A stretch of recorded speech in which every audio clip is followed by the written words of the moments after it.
За дэлхийн аврах шалралт тэмцээний шүүгийн 16-гийн багууд бол бүгд тодорлоо. За сонирхолтой зарим нэг мэдээллүүд болон таамаг би өөрөө таамаг хайдлаа. Хуваалцъя. За Канада Matchday recap presented by SocialPay.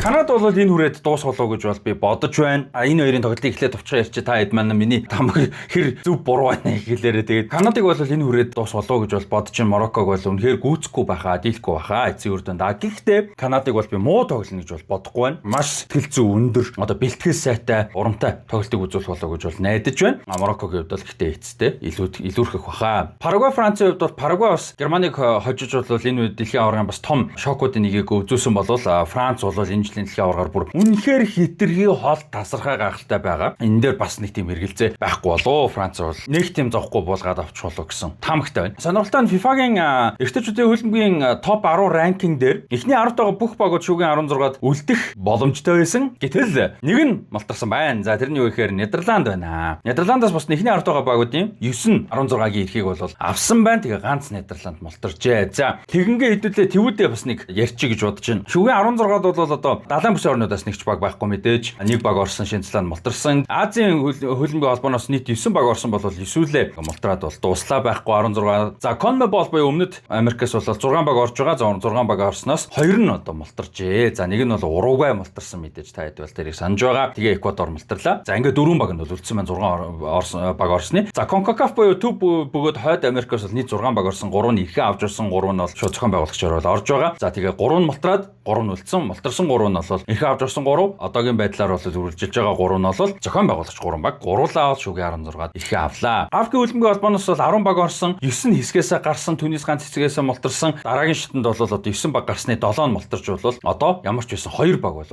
үлдлээ. Марокко болон Египт гэсэн багууд бол үлдлээ. Европын хөлбөмбөгийн холбооноос бол 16 баг бол орсон. 9 нь мултарсан. Одоо бол 7 үлдэж байна шүүгийн 16-д. Тэгээд дараагийн тоглолтууд гэх юм бол Бразил, Норвег бол маш хүлээлттэй сонирхолтой тоглолт байгаа. Норвегийн хувьд бол бас одоо Бразилийг аваад залхахад бас гайхгүй нэг юм сонирхолтой тоглолт байгаа. Бразил, Норвег хоёрын хоцсон нь Мексик, Английн хоцсонтой тоглолт. Энэ нь өстө үнэхээр гайхалтай очраанууд байгаа. Хаалт тэргүүтээ Норвег бол маш сайн тоглож байгаа. Антонио Нуса супер байна. Төвийн хагасууд хамгаалт бас маш нэгт тоглож байна. Хаалт бол үнэхээр гол хийх гээд төрчихсөн гайхалтай тоглогч юм. Тэрийгэж харуулж байна. Тэгээд Мехико, Англи хоёрын тоглолт бол бас нэг сонирхолтой зүйл байгаа нь юу вэ гэхээр энэ жилийн дэлхийн аварга шалралт тэмцээний хамтран зохион байгуулж байгаа 3 ус байгаа мэдээж те. За Мексик улсын хамгийн сүүл зохион байгуулж байгаа тоглолт бол шүүгийн 16-гийн Мехико хотын домогт Ацтека зингэлтгэд 7 сарын 5-ны шөнө Мехико талбайда Англиг хүлээж авах тоглолт байгаа. За энэ бол ингээ энэ зингэлтгийн хамгийн сүүлчийн тоглолт нь байгаа. За Мексик улс шигшээ баг түүхэнд Ацтека зингэлтгэд шигшээг тоглож ирснээс хойш ердөө түүхэнд 2 хон хожигдсон. 90 орчим тоглолтод 2 хон хожигдсон юм гайхалтай. 13 оноос хойш бол бүр хожигдоогүй байгаа. Ийм амжилтыг бол үзүүлчихэд байгаа. За Мексикийн хувьд бол талбай дээр тоглоно домогт Ацтека зингэлтгэдэд тоглоны энэ бол хүлээлт маш өндөр байгаа. Ацтека зингэлтгэд хийсэн тоглолт болгондоо гайхалтай хожлыг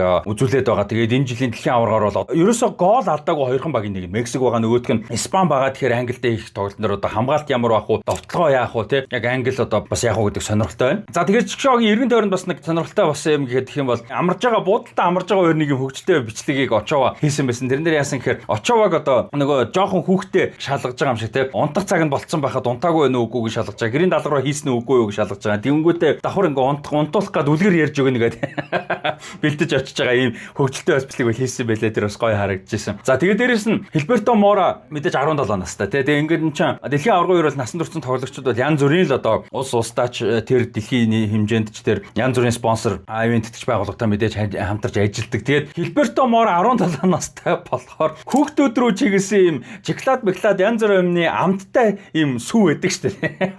Тийм сүүтэй хамтарч одоо ийм рекламд тоглосон одоо юм дээр бүтээгдэхүүн дээр гарсан бэлээ. Тэр бас юм хөгжилтэй. Хөлбөмбөгийн дэлхийн аваргын тоглолтын үр дүнг хэн сайн таах вэ? Та SocialPay аппликейшний нэмэлтсээр орж тааварт оролцоод дараах шагналын эзэн болох боломжтой. 1-р шатны ялагч 1 сая төгрөгийн худалдан авалтын эрх, 2-р шатны 3 супер ялагч PlayStation 5, ширээний хөлбөмбөг болон албан ёсны jersey, хөлбөмбөгийн бөмбөг тус хочно. Үүнээс гадна та гэр бүл, найз нөхөд, ажлын хамт олноороо өөрсдийн лигийг үүсгэж хэн нь хамгийн сайн дэлхийн аваргын тоглолтын үр дүнг таахаа тодруулаарай. SocialPay. Тэгээд дээрэс нь Англид бол одоо өндөр газарт тоглох үгүй гэдэг ийм асуудал бол хамгийн хэрэгж байгаа. Хэллийнхэн аналистууд нь те далайн түвшнээс өндөр газар бол тоглох одоо маш хэцүү байдаг. Энэ дээр шууд очоод шууд тоглоод явсан дээрөө эсвэл одоо бэлтгэх үгүй те бэлтгэх хугацаа байх үгүй те бараг байнга яригадаад. Тэгсэн чинь Oasis хамтлагийн ах トゥ хоёрын нэг за тэгээ Manchester City-гийн фэн санагдаад ах юм. Liam Gallagher бас нэг сонирхолтой твит хийсэн юм байна л да. Энэ би Мексик руу ингээд явах болгондоо очих болгонд бол одоо хүмүүс одоо маш гоё хандлагатай, маш найрсаг юм гоё байсан. Хүмүүс Мексикийн одоо энэ бүдүүлэг хандлага муутай, буруу хандлагатай гэсэн юм яриад байгаа юм ерөөсөй ойлгохгүй байна. Зүгээрээ ийм юунд нь санаа зовоод байгаа юм бэ гэсэн юм бичгүй. Тэс чинь доор нь хүмүүс нь үгүй attitude буюу хандлага биш, altitude буюу өндөр наацсан далаагаас дээшсэн тэгээ өндрийг ярьсан баха гэдэггүй реплай хийчих тийм баха ноош гэж би бүр гайхаа толгоогоо мэжээ сууж ирсэн. Бас нэг тийм хөвгөлтэй юм болоод англиар өндөр гэдэг нь одоо altitude гэдэг attitude буюу одоо хандлага гэсэн юм андуурсан байлээ. Liam Gallagher. Нөгөө нэг шүгэн 8-ын шүгэн 16-ын гайхалтай учраа бол Португал Испани. За энэ дээр бол өстой үнэхээр сонирхолтой тоглолт болно. Lamine Yamal-ийн форм одоо л яг дөнгөж орж эхэлж байна. Гэхдээ 100% бол биш байгаа. Нөгөө талаас зөрүүлээд одоо Mikel Oyarzabal мундаг байна. Pedri мундаг байна. Тэгэхээр бас одоо Кукурея довтлон сайн оролцлоо саяны тоглолтын дээр бол тий. Би бол одоо Испани тоглолт бол явн чангарч байгаа гэж санагдаж байна. Гэхдээ нөгөө тал Португал ямар байх вэ? За Хорватыг болгож авсан ч гэсэн эцсийн мөчөд гол алдаад тэрийг нь бол тооцоогүй. Тэгээд хэрвээ нэмэлт цаг байсан бол яах байсан бэ гэдэг бас сонирхолтой. За Роналдогоо сэлгэнд суулгасан. Роналдо өөрөө дуртай бол байгаагүй. Тэгээ энэ бол их сонирхолтой тоглолт бол болох гэж бодож юм. Би Андорог бол хамгийн сүүл 16-гийн баг хамгийн том тоглолт гэхэд бол мэдээж буруудахгүй. За Аргентин Египт бол хамгийн сонирхолтой юм нь юу вэ гэхээр Салах, Месси хоорондоо тарж байгаа. Египтийн хувьд бол одоо хасагдах шатанда түүхэнд анхудаа шалгарсан байсан. Хангалтын түүхэнд анхудаа дэлхийн аварга хожил авсан байсан.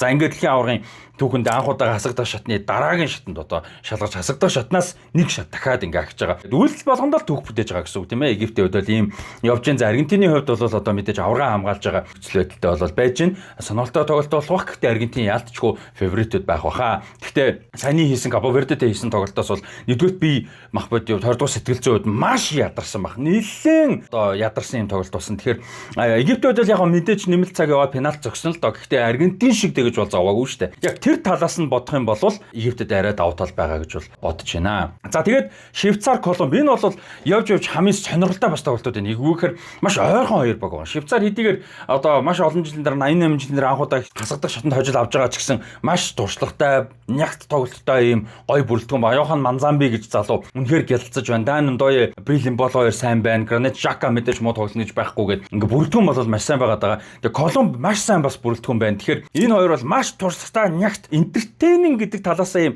хурдан өрсөлдөөнтэй ийм тоглолт болох ууг мэдгүй байна. Португал Колумбийн тоглолт бол одоо Колумб маш гоё тоглолтыг үзүүлсэн шүү дээ. Тийм тоглолт үзүүлэх нь эсвэл илүү болгоомжтой тоглолт байх уу гэдэг бол мэдгүй байна. Гэхдээ үр дүн талаасаа, өрсөлдөөн талаасаа бол маш ойрхон, маш сонирхолтой тоглолт болно гэдэгт бол би итгэлтэй байна. Швейцар, Колумбийн хувьд бол за тэгээ та хэд маань таамгуудаа хуваалцаарай. За яг энэ бичлэг ороход бол одоо Франц, Парагвай, Канада, Мароккийн тоглолт бол болцсон байх бах. Гэхдээ дараагийн 30 раундын бас сэтгэлдлүүдэд таамгуудаа хуваалцаарай. Тэгээ таамгууд нь бас өөрсдийнх нь дэлхийн аваргын өмнөх таамагтай нийцэж гин үгүй юу бас санаа сэтгэлдлүүдэд хуваалцаарай. Тэгээд матч дээр recap-тай хамт байгаа та бүхэндээ баярлалаа. Ерөнхий ивент тэтгэгчээр ажиллаж байгаа Social Pay-ийн хамт олондоо маш их баярлалаа. За тэгээд Social Pay-ийн хувьд бол та хэд маань Social Pay app-ийн нэмэлтсээр орж бол одоо дэлхийн аваргын үлдсэн тоглолтуудын үр дүнг бол таамаг дэвшүүлээ тааварт оролцоорой. Тэгээд дэлхийн аварга дуусны дараа бол одоо 3 супер ялагч тодруулнаа. PlayStation 5 нэг ялагч нь авна. Нэг ялагч нь ширээний хөлбөмбөг болон албан ёсны jersey авна. За тэгээд нөгөө нэг ялагч нь бол Adidas брендийн энэ жилийн дэлхийн аварга шалралт тэмцээний албан ёсны